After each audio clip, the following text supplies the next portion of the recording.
So, around the world wrestling news wise, Io Sky to fight at Marigold for their championship. That's kind of a big deal. This goes along with what we've been talking about, that the TKO version of WWE will let their people go outside of their world and do some stuff. Triple H has been doing it. He let Shayna Baszler do the Bloodsport thing for GCW. He let, even though it was still half and half, but he let Shinsuke Nakamura be involved in Great Muta's last tour. And now the stuff with this is all kind of big deals as far as everyone's talking about these Forbidden Doors, and I feel like these Forbidden Doors are just getting chopped down with an axe at this point. Yeah, I think this one is the biggest news of all at this point in time. Like, it should be no secret. Io was the former women's champion right before Mania. It's only been a couple months since she's not been the WWE women's champion. So now her being able to go to Marigold and compete there, I think that's such a huge deal on, like, saying no talent is safe. Like this week, Cody Rhodes could show up on Impact. He's not going to. He's going to show up on NXT apparently, but he could technically show up on Impact. So I just think that this is one of those things where anyone can show up anywhere at this point in time. So I think it gives that little bit of extra excitement. And if you are a fan of WWE, maybe exclusively, you're going to have to start watching some other stuff, or at least catching up on the interactions that they have in either a TNA, Marigold, wherever else that they end up starting to partner with. Because Marigold's not the only Japanese federation or company that they're going to be teaming up with, it sounds like. So this could lead to a couple really cool interactions with people you didn't really expect, and get ready for other people to start showing up out of the blue, like surprise entrance into the Royal Rumble, surprise matches, open challenges being answered by people who don't work in WWE.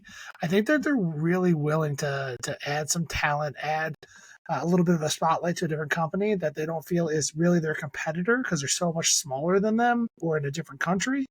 But at the same time, being able to kind of give them that spot in the sun, maybe even put some of the people over in the other companies here and there to kind of elevate their game as well. So there's been rumors for a couple of years now that Triple H's plan was to make an NXT Japan. This could really be the kind of the start of that. And I mean, the real start of it was they let Charlie Dempsey, who is William Regal's son, go wrestle in their Triple Crown tournament.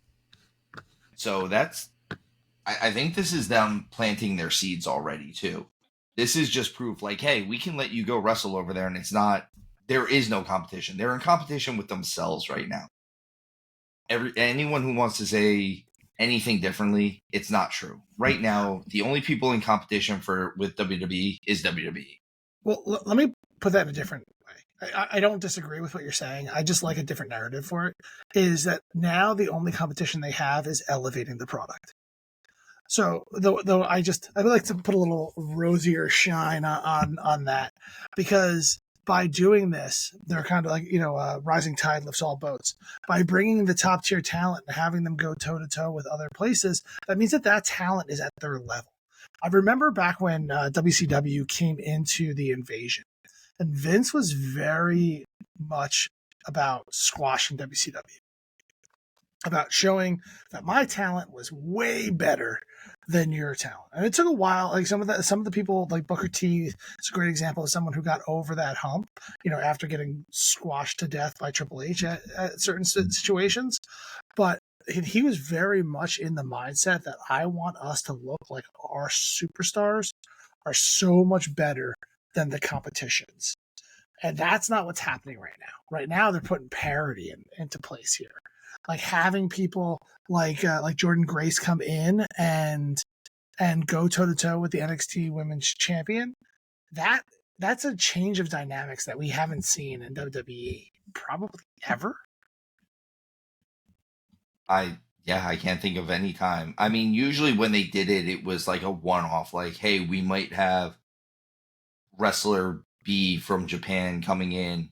And sometimes it was someone who you never heard of because, in all honesty, the NWA and WCW had a better working relationship with the better promotions in Japan for a long time. So they would get first crack at some of that talent, mainly because WCW would let their top talent go wrestle for New Japan. So they would be able to work it better. I love that this keeps happening though. Like you said, I think this is an elevation of pro wrestling as a product in general. We are back to a world where we are watching pro wrestlers.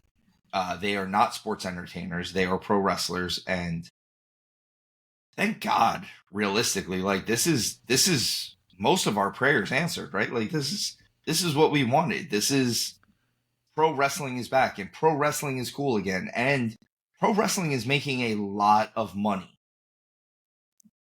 And I don't care what The Rock says. I think we made pro wrestling cool again. It wasn't him. It was just us. It was just us. It was this show. We started it first, and then he came in. Yeah, it's this show. Obviously, he doesn't know what he's talking about. What? Just because he's made more money than God? Sure, whatever, Dwayne. Rock the Dwayne Johnson. I see you.